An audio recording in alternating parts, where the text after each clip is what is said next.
I want to be one of the best all-around riders in the world. Taylor, he's an animal. There's no other way to describe him.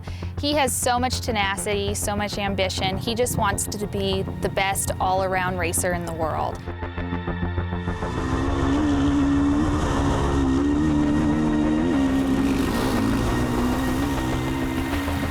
Taylor has had to overcome more injuries than anyone I can even name, and it comes with the high-speed racing.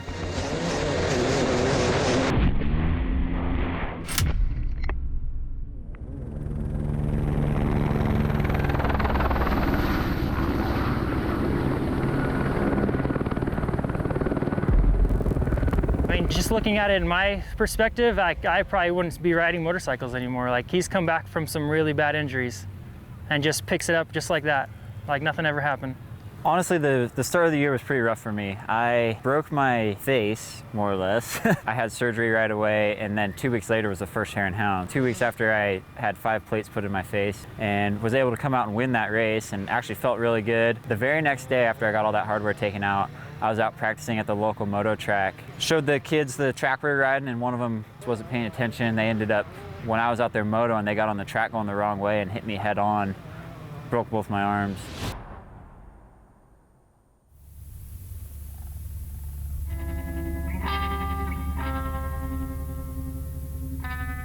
The Hare and Hounds are really a unique series because they're just out in the middle of the desert, wherever that might be. You get either the dust, you get the rain conditions, the wind conditions. You can't control any of it. You're not in a stadium. You're not able to just throw the top on. So you just have to deal with all the conditions that there are and take Mother Nature as she comes.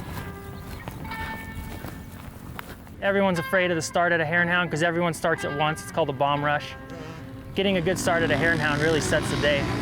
Like, he's gotten dead last starts before and still won, but it's not a fun day. It really gets dangerous trying to pass all those guys in the dust.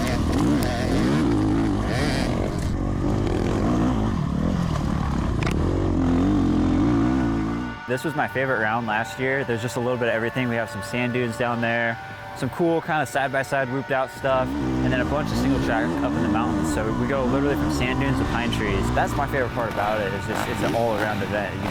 You're not going to win it if you're good at one style of racing. You have to be good at all different kinds of riding.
So some of the stuff you're riding on has never been ridden before. You're just following pink ribbon tied to a bush or an arrow. It's kind of like Baja, but at least in Baja you get the pre-run. You know where you're going mostly, and out here you have no clue what's around the next corner. And it's really easy to get lost, really easy.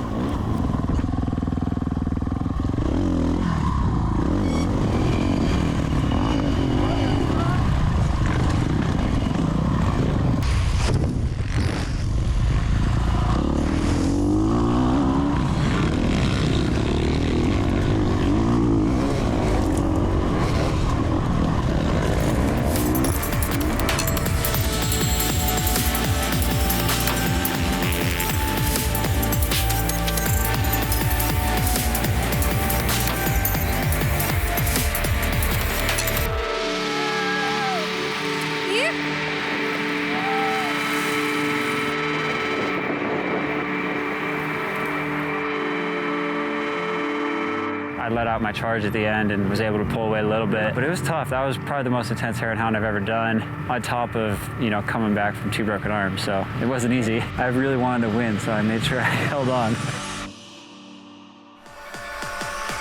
Hey guys, Travis Pastrana here from Nitro Circus. If you liked what you just watched, be sure to subscribe to the Red Bull Motorsports YouTube channel and turn on those notifications so you don't miss out.